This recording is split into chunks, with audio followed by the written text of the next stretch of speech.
കണ്ണൂരിലും ആ പരിശോധന നടക്കുന്നുണ്ട്. കണ്ണൂരിൽ പിണറായിയിലെ പാണ്ഡ്യാലമുക്കിലെ വീട്ടിൽ ഇപ്പോൾ പരിശോധന നടക്കുന്നുണ്ട്. അതിന് പുറത്ത് വലിയ തരത്തിൽ തമ്പടിച്ച് CPIM പ്രവർത്തകർ മുദ്രാവാക്യം വിളിച്ച് പ്രതിഷേധം തുടരുകയാണ്. CPIM സംസ്ഥാന സമിതി അംഗം P. ജയരാജൻ, അതോടൊപ്പം കണ്ണൂർ ജില്ലാ സെക്രട്ടറി KK രാഗേഷ് തുടങ്ങിയ നേതാക്കൾ ഉൾപ്പെടെയുള്ള ആളുകൾ അവിടേക്ക് എത്തിയിട്ടുണ്ട്. വലിയ തരത്തിൽ പ്രതിഷേധം തുടരുകയാണ്. നിലവിൽ സംസ്ഥാന വ്യാപകമായി ഒരു പ്രതിഷേധത്തിന് ആഹ്വാനം വന്നിട്ടില്ല. ഇപ്പോൾ സെക്രട്ടേറിയറ്റ് ചേരുകയാണ്. നിഖിൽ അളവൂർ ചേരുകയാണ് കൂടുതൽ വിവരങ്ങളുമായി. നിഖിൽ, ഒരു പ്രതിഷേധ ആഹ്വാനമൊന്നും ഉണ്ടായിട്ടില്ല, പക്ഷെ അതിനിടയിൽ തന്നെ വലിയ തരത്തിലാണ് CPIM പ്രവർത്തകർ ആ വീടിന് മുന്നിലേക്ക് എത്തിയത്. നിലവിൽ പിണറായി വിജയനും കുടുംബവും ഒക്കെ ഉള്ളത് തിരുവനന്തപുരത്താണ് എങ്കിൽ കൂടി ആ വീട്ടിൽ അതിരാവിലെ തന്നെ ഒരു പരിശോധനയ്ക്കായി എത്തി. പക്ഷേ ആ സമയത്ത് വീട് പൂട്ടിയിരിക്കുകയായിരുന്നു. ഇപ്പോൾ പരിശോധന ഉള്ളിൽ തുടരുന്നു. അതോടൊപ്പം പുറത്ത് വലിയ പ്രതിഷേധവും.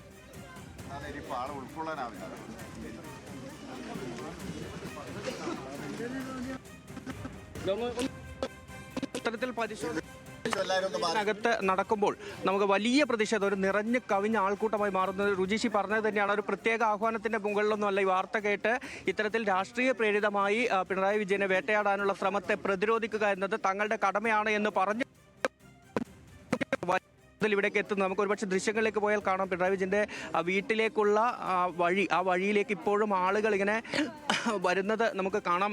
രാവിലെ ഈ വാർത്ത അറിഞ്ഞത് മുതൽ ഏകദേശം 7 മണിയോട് കൂടി തന്നെ ഇവിടത്തേക്ക് ആളുകൾ എത്തിത്തുടങ്ങുന്നതാണ്. ഇപ്പോൾ ഇവിടെ പൂർണ്ണമായും നിറഞ്ഞു കഴിഞ്ഞു, വനിതകൾ ഉൾപ്പെടെ. ചേച്ചി, ഇത് തന്നെയാണോ? ഏതായാലും നമുക്ക് പ്രതികരണങ്ങളിലേക്ക് പോയി കഴിഞ്ഞാൽ ഇത് പിണറായി വിജയനെ രാഷ്ട്രീയമായി വേട്ടയാടാനുള്ള ശ്രമമാണ് ഈ റെയ്ഡ് എന്ന് തന്നെയാണോ നിങ്ങൾ കരുതുന്നത്?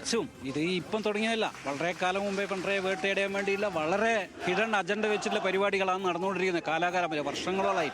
അതിന്റെ ഭാഗം തന്നെ ഇപ്പോഴും ഇത് രാഷ്ട്രീയം തന്നെയാണ് ഇതിന് പറയുന്നത്. രാഷ്ട്രീയം തന്നെയാണ് ഇത്. പിണറായിനെയും നമ്മൾ CPM പ്രസ്ഥാനത്തെ നശിപ്പിക്കാൻ വേണ്ടി കേന്ദ്ര അതിനോടൊപ്പം ഇപ്പോഴത്തെ UDF സർക്കാരിന് കൈയുണ്ടോ എന്നുള്ളൊരു സംശയമുണ്ട്. കാരണം ആ ഒരു വിധത്തിൽ എങ്ങനെയും തകർക്കുക, ഇതൊക്കെ വളരെ കാലം മുമ്പേ 100 വട്ടം വന്നതാണ്. എന്നിട്ടും ഒരു അണുവിന് പോലും ഒരു തെളിവ് കിട്ടിയിട്ടില്ല. പക്ഷെ ഇത് വീണ്ടും ഇതിങ്ങനെ ആവർത്തിക്കുക, പ്രസ്ഥാനത്തിനെ ഒക്കെ പ്രത്യേകിച്ചും പിണറായിനെ തേജോവധം ചെയ്യുക, ഇതാണ് എൻ്റെ അഭിപ്രായം. ഇത് വേട്ടയാടുന്നതിൻ്റെ ഭാഗം തീർച്ചയായും ഈ UDF സർക്കാരിനും അതിൽ പങ്കെടുത്തു. കാലാകാലം അന്വേഷിച്ച് ഒരുപാട് കഴിഞ്ഞല്ലോ, ഇതുവരെ തെളിവും കാര്യങ്ങളുണ്ടാ. അങ്ങനെ അന്വേഷണം വന്ന് ഇതുവരെ തെളിവ്. അപ്പോൾ തികച്ചും രാഷ്ട്രീയപ്രേരിതമായ ഒരു തന്നെയത്. ഇതൊരു പ്രവണതയാണെന്ന് തീർച്ചയായും. ഇത് ഇന്നും ഇന്നലെയായിട്ടും തുടങ്ങിയ കാര്യങ്ങളല്ലല്ലോ, കുറേ കാലമായിട്ടില്ല. ഇതുകൊണ്ടൊന്നും പിണറായി വിജയനും ഒരു കോട്ടം സംഭവിക്കും. ആ ശബ്ദ സംപ്രേഷണത്തിൽ ചില പ്രശ്നങ്ങളുണ്ട്. എന്തായാലും വലിയ പ്രതിഷേധം നമുക്ക് ആ ദൃശ്യങ്ങളിൽ തന്നെ കാണാം. ആ വീടിന് സമീപം, അതൊരു നാട്ടുമ്പുറമാണ്, എന്തായാലും ആ വീടിന് സമീപത്തേക്ക് ആ നാട്ടിൽ നിന്ന് നിരവധി ആളുകൾ ഒഴുകിയെത്തുന്നതാണ് നമ്മൾ കണ്ടത്. വലിയ പ്രതിഷേധത്തിലേക്ക് പിണറായിലും കാര്യങ്ങൾ പോവുകയാണ്. സംസ്ഥാന വ്യാപകമായി തന്നെ ഈ പ്രതിഷേധം അത് തിരുവനന്തപുരത്ത് ആ സ്ഥലങ്ങളിലേക്കും ആളുകൾ എത്തുന്നുണ്ട്. അതോടൊപ്പം കോഴിക്കോട് വലിയ പ്രതിഷേധത്തിലേക്ക് കാര്യങ്ങൾ പോയി. കോഴിക്കോട് കോട്ടൂളിയിലെ മുഹമ്മദ് റിയാസിന്റെ വീട്ടിലായിരുന്നു പരിശോധന ഉണ്ടായിരുന്നത്. അവിടെയും ജില്ലാ സെക്രട്ടറിയുടെ നേതൃത്വത്തിൽ പ്രവർത്തകർ ഇപ്പോൾ പ്രതിഷേധിക്കുന്നത് നമുക്ക് കാണാം. വലിയ പ്രതിഷേധത്തിലേക്ക് കാര്യങ്ങൾ പോകുന്നു. എന്തായാലും ഇത് സംസ്ഥാന വ്യാപകമായി തന്നെ ഒരു പ്രതിഷേധത്തിന് CPIM ആഹ്വാനം ചെയ്യാൻ തന്നെയാണ് സാധ്യത. എന്തായാലും നിർണായകമായ മണിക്കൂറുകളാണ്, നിർണായകമായ യോഗങ്ങൾ ഇപ്പോൾ CPIMന്റെ നേതൃയോഗങ്ങൾ ചേരുന്നുണ്ട്. അത് ഡൽഹിയിൽ അവൈലബിൾ പൊളിറ്റ് ബ്യൂറോ യോഗം ചേരുന്നു. അതോടൊപ്പം സംസ്ഥാന തലത്തിൽ തിരുവനന്തപുരത്ത് സെക്രട്ടേറിയറ്റ് യോഗം ചേരുന്നു.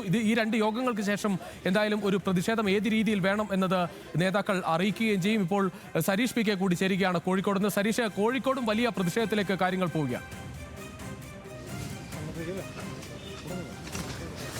നേരത്തെ അല്പം സമയം മുൻപാണ് ഈ CPM പ്രവർത്തകർ പ്രകടനം നടത്തിയത്. ഇവിടെ വലിയ രീതിയിൽ അത് രാഷ്ട്രീയപരമായി നേരിടും എന്നുള്ളത് തന്നെയാണ് പറഞ്ഞിട്ട് അല്പസമയത്തിനകം തന്നെ ടൗൺ കേന്ദ്രീകരിച്ച്